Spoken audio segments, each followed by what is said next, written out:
Hi guys, welcome to my channel and today we will discuss about semester first assignment for the business economics subject for April 2022 cycle. So, firstly, I just want to let you know that this cycle is applicable for those students who unfortunately didn't able to submit assignments in December cycle. So, those students who have already submitted assignments need not to worry. They won't find this assignments in the portal. This is just and just only for those students who just missed out due to some one or the another reason to just submit their assignments. So let's quickly start with our discussions as we did for the December cycle. So let's start. Before this, we just say that this is the assignments, which I think you all are aware that it is available onto your portal and you can just easily download it. It has three questions. First two question comprises of 10 marks and the third question comprises of 5 marks. It's divided into two parts. So let's see the questions one by one. So if we talk about the very first question, so the very first question says Mr. Sham has been appointed as a business economics faculty in a reputed B school. Students are interested to know how the subject would help them in decision making to any organization. Help Mr. Sham to highlight and elaborate on students' query. Right.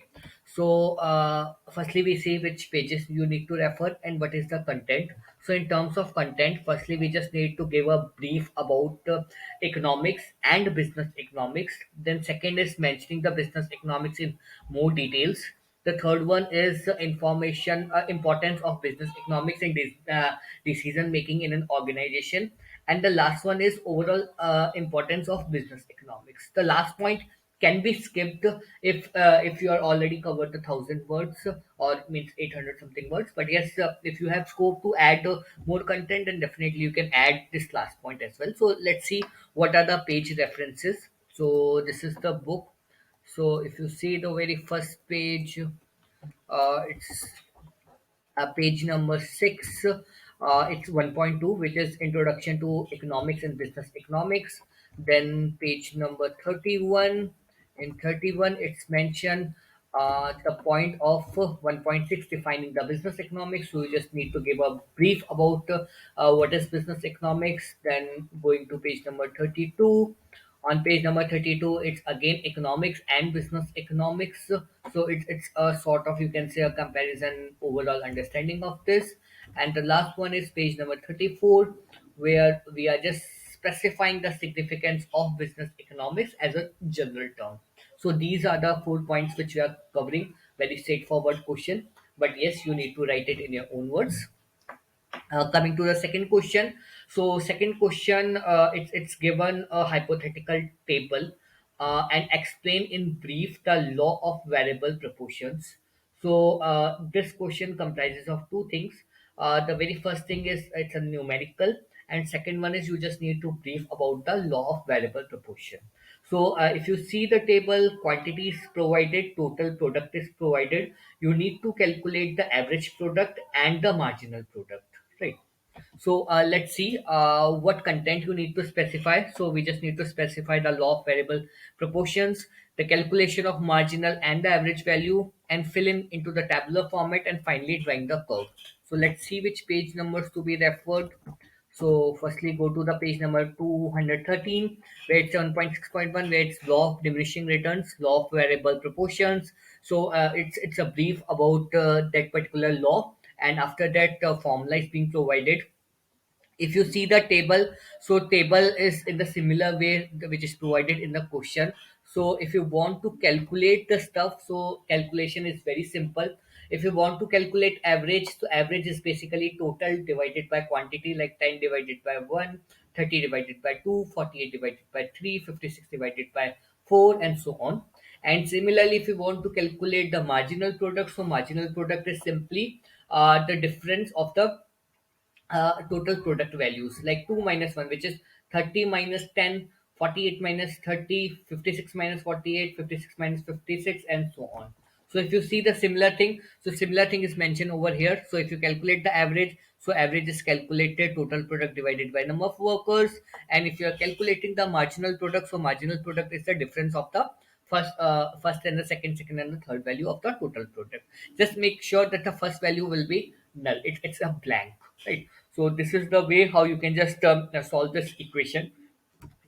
After that, coming to the next part is page number 214, where this diagram is being provided, where there are three things provided: total product, marginal product, and the average product. So on similar aspects, you can just put it in the tabular format, as well as just mention it in the curve in the form of this diagram. Definitely it will help you score more 1 or 2 marks.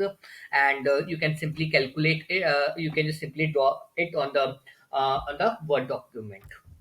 How to just draw it, I think we have already covered in the previous sessions as well, like how to just draw certain kind of graphs and curves into the Word document.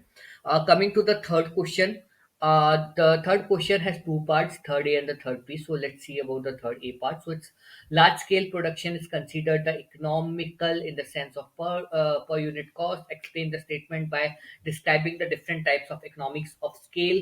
Give an example to sustain your answer. So again, it's a very straightforward one. So firstly, you just need to specify the economies of scale, and after that, you need to specify the types of economies of scale. Refer to page number 254. So if you go to the page number 254, so it's economies of scale, where it's mentioned the internal and external economies of scales. This economies is not required. Just you need to brief all this stuff in your own language, and being it's a 500 words question, so you need not to specify much details of the answer. Then the third B question comes is to highlight the difference between the shift and movement in the demand curve.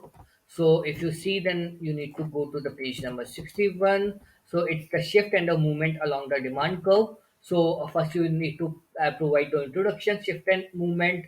Then it consists of the two steps. One is the increase and decrease in the demand, and the next one is the expansion and contraction of demand. So if you see this 2.6, so it completely specifies these two things. So one is related to the change in the other factors, you can say the change in the income, distribution of income, change in the consumer taste, and this. And the second one is only the price factor changes. So these are the two things: increase and decrease. And the second one is expansion and contraction. You can provide the diagram if required, so, or maybe if you feel comfortable. Otherwise, if you can want to skip, because it's a 5 marks question, and you there's a lot more stuff to write it into this. So just you need to crisp out the things, and you just need to stick to 500 words. So don't exceed that. Maximum 500 or 550 words is allowed. So make sure, because this is a seems to be a very long answer. So just make sure it should be within your word limit. So these are the all three questions for business economics. And if you have any doubts or facing any issue, you can just feel free to connect to me at ngasc.mba@gmail.com. And if you like this video, do subscribe and stay connected for further videos for other assignments. Thank you so much.